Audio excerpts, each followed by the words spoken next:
গো মা, তোমার শাশুড়ি কোথায় গো? ঘরে তো কোথাও দেখতে পাচ্ছি না। মা তো একটু দোকানে গেছে, আপনি একটু বসুন, এক্ষুনি চলে আসবে। ও কাকিমা বসুন, হ্যাঁ আমি একটু হাতটা ধুয়ে আসছি।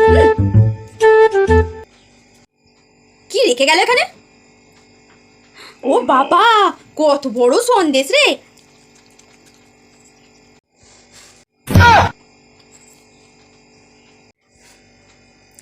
বাটিটা এখানে রেখে গেলাম, কোথায় গেল? এখানেই তো রেখে গেলাম। কোথায় গেল?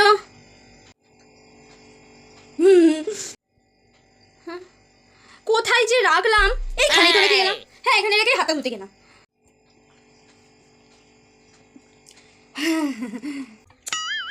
যা বাবা, ইঁদুরের বিষ মাখিয়ে সন্দেশটা এখানে রেখে গেলাম, সন্দেশটা উবে গেল, খুঁজেই পাচ্ছি না।